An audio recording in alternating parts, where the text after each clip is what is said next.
This season dedicated to the memory of Joseph and Bernard Ganc, brother and grandfather, forever with us on the hunt. Have you ever dreamt of doing something that would call for you to step outside your comfort zone? Do you have the courage inside to accept that challenge? As an outdoorsman, every time we embark on a new adventure, our character, our will, our determination, and our drive are challenged. Follow as we attempt to define ourselves as hunters, outdoorsmen, and friends on this epic adventure. The harvest, that's the bonus. If it were always that easy, there would be no challenge, there would be no drive, there would be no will to get up and do it again. We are wild Bout hunting. Are you?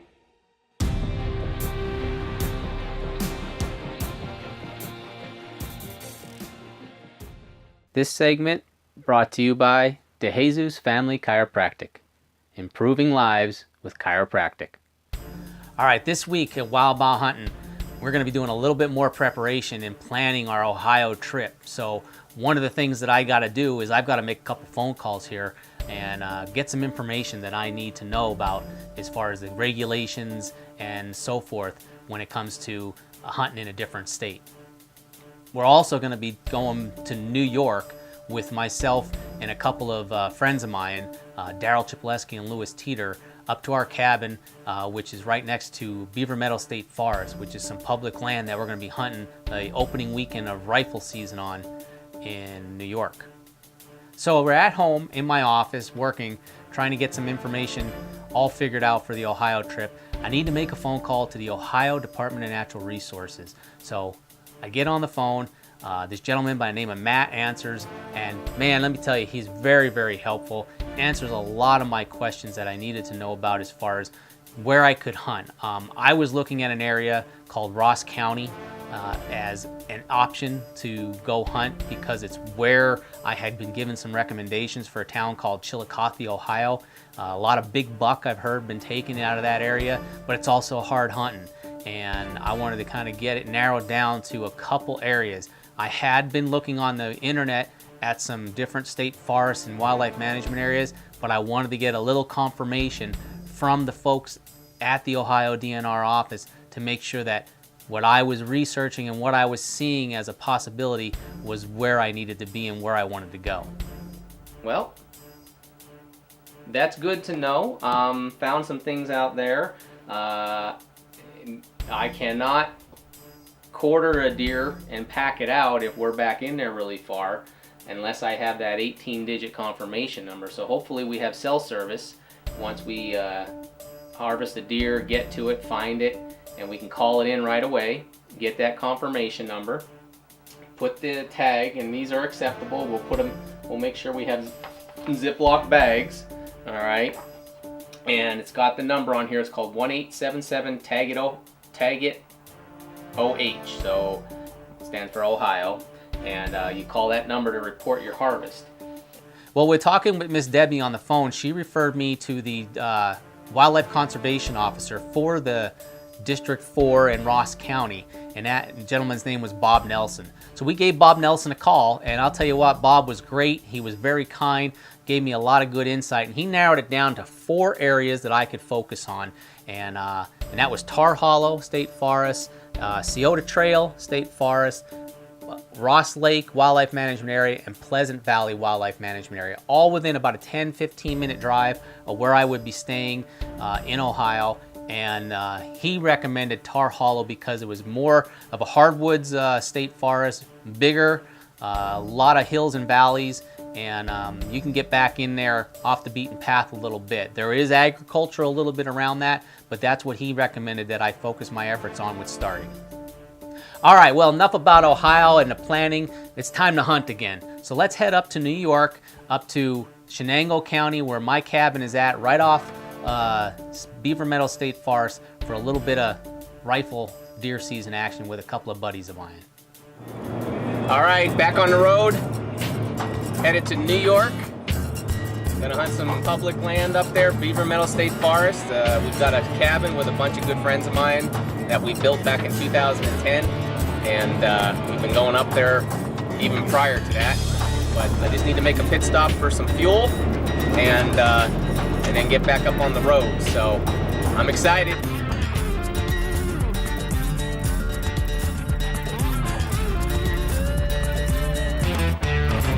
And plan on hunting all day tomorrow. It's Saturday, that's opening day of rifle.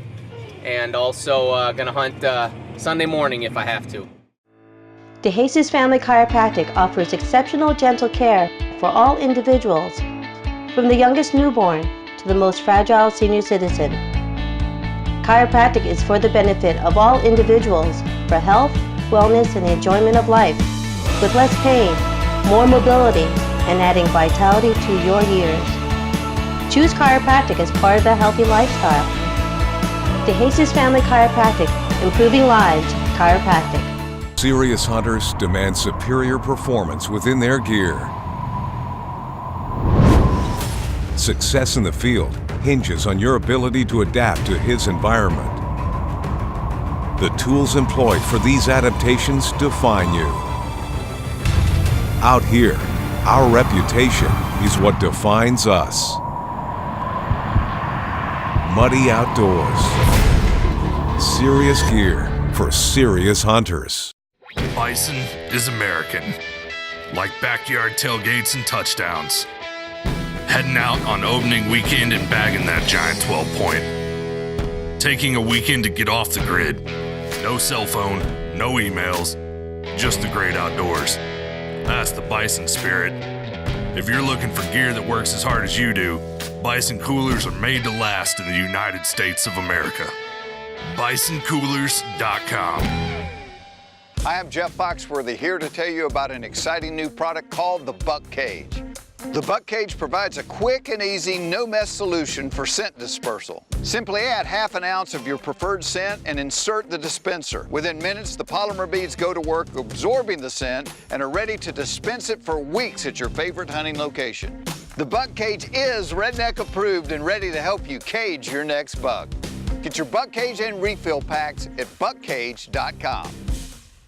This segment brought to you by Deer Track Design. From custom decals to state-of-the-art printing, no order's too small. If you can dream it, we can print it. We're heading to New York State for a weekend hunt. We got my buddies Daryl and Louie are already up there, and they got the cabin all warmed up. They've been hunting all week with the archery season, and I'm heading up for the opening of rifle. So we're traveling up, and one of the things that I love to do is make sure I have a cup of coffee. That's one of my my biggest ride-along aids, especially when you're traveling by yourself. And I had the Bison bottle all filled with nice hot coffee for the ride up to New York. And that usually means I'm gonna have to make a pit stop somewhere along the way. But thankfully I was able to make it all the way to Walmart where I got my hunting license before I had to do that. Made it into Norwich, or Norwich, however we say it. Coming up to Walmart here. Gonna be pulling in to go use the bathroom and go get my hunting license and grab a bite to eat, and then we'll head to the camp. So we're not far now. Home stretch to the cabin here in New York. One of the cool things when you're driving up is we're traveling I-81 all the way north until we get off in Binghamton, and you're traveling a long way and you're hoping that it's going to keep an interesting trip. And it was beautiful skies and the weather was great. The temperatures were going to be a little bit cooler for the weekend, for Saturday, for the opening day, so I was pretty excited about that. But it's always great when you cross that New York state line and you know you're getting a little bit closer to camp, and then you see the sign that says Binghamton 12 miles, and you know you're almost at your exit, and it's only about 45-minute drive from there, and you're getting pretty excited because it's almost time to go hunting again. The next stop I had to make was at the Rogers Environmental Center, which is the New York DEC office. And the nice thing about the state forest that we hunt on is every year they have doe permits that we can get for out of state. Now this year I missed it. This was the first year that we were actually able as non-residents to apply for doe tags during the normal application process. But I missed that opportunity because I was out of town doing some other stuff.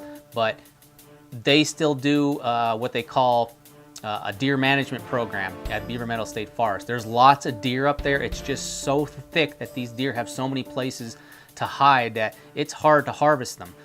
So they have doe permits that I can go and get, and they don't cost a dime, and if you don't harvest it, you have to return the tag. If you do harvest it, they have a check-in process that you have to follow. So I stopped at the office, and there were a couple other guys there getting their own doe permits, but I was able to grab one, and that made for a little bit more of a optimistic type of a weekend when you're only hunting a short time. I got my doe permit for Beaver Meadow State Forest. They're very nice. It's a part of a deer management program that they do on the state forest here. So it gives me a little bit more opportunity to harvest a deer in a day and a half. It doesn't cost anything. It's something that they do as part of their deer management program here. All right, well, after we left the DEC office, we were only 15 minutes from camp. I pulled into camp. The generator was running, and I heard a couple of rifles sounding, so I knew the guys were just down over the hill at our neighbor Barry's cabin, probably sighting their rifles in. So I started getting myself all unpacked, and by that time the guys came back up and we said our hellos and whatnot, and my buddy Daryl and I, it was time to head out and get our tree stands hung and set up on our trees for the morning. Made it to camp here with my good buddy Daryl. Louis holding the couch down for us in the cabin, but Daryl and I got to go out and hang some tree stands here.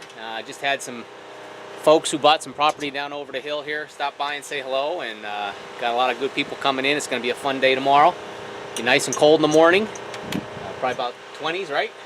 Mid-20s. Mid-20s, so hopefully one of us get some shooting and they slow down enough. We'll get them. We'll get them, but we're going to drive up the hill here and drop down over. We got our GPSs. We're going to go hang our tree stands and then come on back and just chill out for the night, get a good night's sleep. Everybody will be coming in and we'll have a good old time. So, see you in the woods. Daryl and I made it back to the truck. We didn't have any cameras with us because we had too much equipment to carry, and we wanted to be as stealthy and quiet as we could. But we got my stand hung, got Daryl's stand hung, found some really good sign, and we got out of there. It's early. We're gonna go back down, see if Lewis is awake. And we're gonna relax for the evening and get up bright and early and get in there, and hopefully we all get shots in the morning and we can go back and watch our Penn State beat Michigan. Sounds good to me. How about it? Yeah. The Hayeses Family Chiropractic offers exceptional dental care for all individuals, from the youngest newborn to the most fragile senior citizen. Chiropractic is for the benefit of all individuals for health, wellness, and the enjoyment of life, with less pain, more mobility, and adding vitality to your years. Choose chiropractic as part of the healthy lifestyle. The Hayeses Family Chiropractic, improving lives, chiropractic.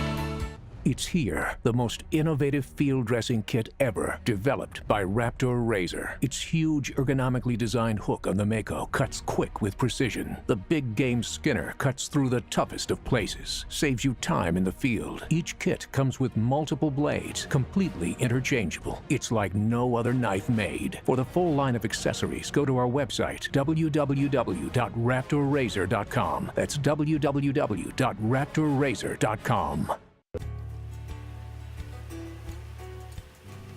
I block the wind, the cold. I block the rain, noise, and smells. I block the voice in your head that says, go home.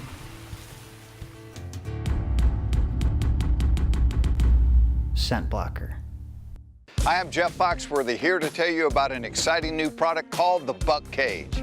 The Buck Cage provides a quick and easy, no-mess solution for scent dispersal. Simply add half an ounce of your preferred scent and insert the dispenser. Within minutes, the polymer beads go to work absorbing the scent and are ready to dispense it for weeks at your favorite hunting location. The Buck Cage is Redneck approved and ready to help you cage your next buck. Get your Buck Cage and refill packs at buckcage.com. This segment brought to you by Nightstar Munitions, family owned and operated, located at 318 Yorktown Drive, Hazleton, Pennsylvania. All right, so it's opening morning. I'm settled up in my tree stand. I've got myself all secured in there. It's starting to break daylight. The sun's coming up. It's beautiful. It's one of those orange skies. There's some weather coming in, possibly Sunday. So it's got that little bit of, the old tale of the sailors, red skies in the morning, sailors warning. So we know that there's some kind of weather coming in. But what a beautiful, beautiful way to kind of just experience Mother Nature at its finest as it's starting to, the blanket of darkness goes away and you're watching daylight and all the wildlife just start to awake, the birds, the geese, everything. So it's fixing to be a really cool day. Can't wait for it to get started. All right, well, it's about 6:30. Opening morning here in New York for rifle season. It's been a few years since I was able to get up here and hunt open-tail rifles, so I'm pretty excited. I'm actually sitting in the same location, maybe about 10 yards over in a different tree from where I shot a doe several years ago on the opening day. Nice, cool morning.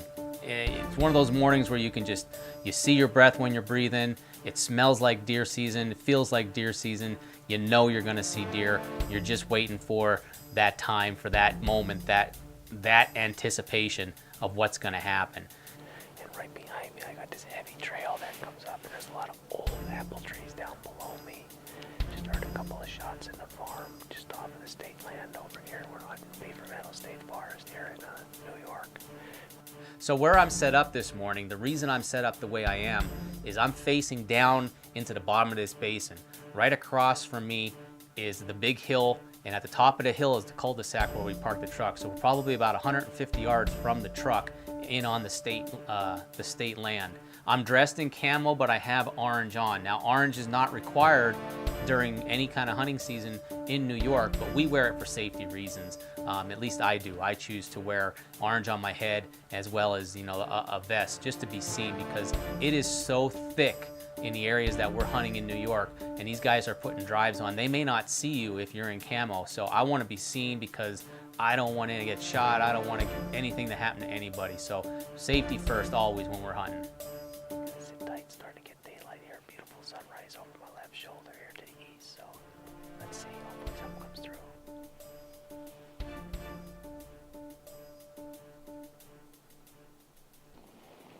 Just had some shooting over my shoulder here. I don't know if that was Daryl or some other guys. 2 shots.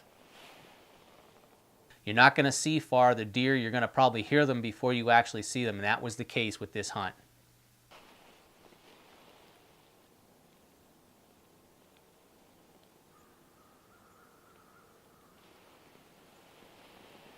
It's light enough now. We got good camera light. I can see well to shoot, so.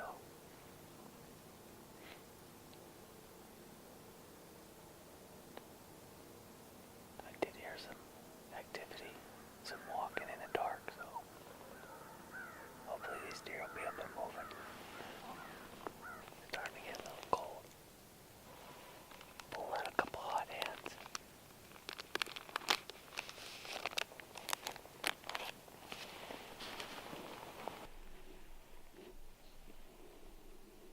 So it was about 9 o'clock, and I could hear movement on the side hill right in front of me, probably about 150 yards, 200. I knew it was a deer. I could hear actually grunting. I had a good feeling that it was a buck.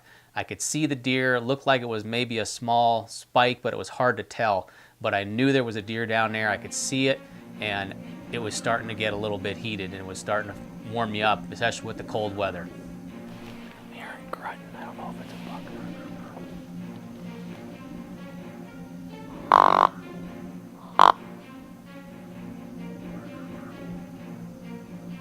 know I heard a grunt. I thought I heard a couple of others, but I know I heard a grunt. Right down there somewhere. So it's about 9:30 now, or somewhere around there. I'm not really sure. And I can hear deer moving across that side hill, but I still can't see them, and they're heading my direction. And I'm focusing. I got the Maven binoculars out there glassing, and I still can't see them. And it was a while. It was starting to get a little frustrating, and I was getting cold, but I knew those deer were coming in, and I was starting to get that anxious anticipation. Is this going to happen? Am I going to be able to capture this all? Because I'm self-filming this hunt, so can I pull this off? It's a little different now. I got a rifle. I've got to hold this rifle. I've got to position this camera. I don't know what's going to happen here, and these deer are being really cautious on coming in. This segment brought to you by Paul's Auto Center, providing emergency roadside assistance and towing 24 hours a day, 7 days a week, serving the Hazleton area for over 30 years. So a little bit longer goes by, and I catch movement out in front of me about a little over 100 yards.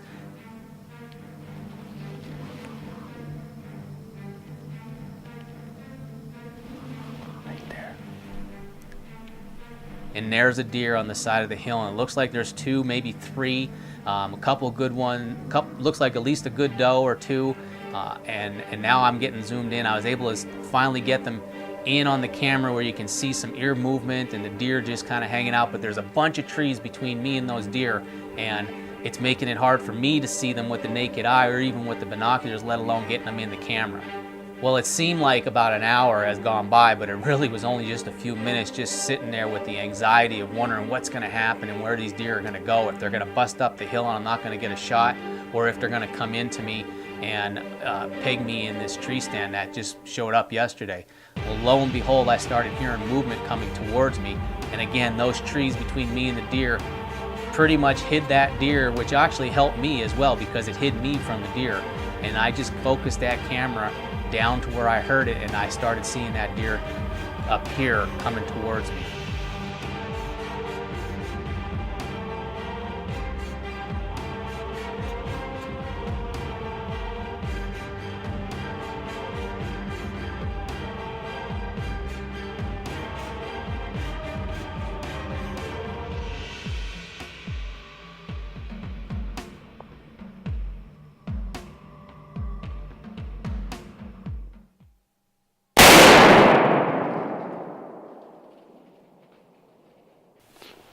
Got a shot at a big doe.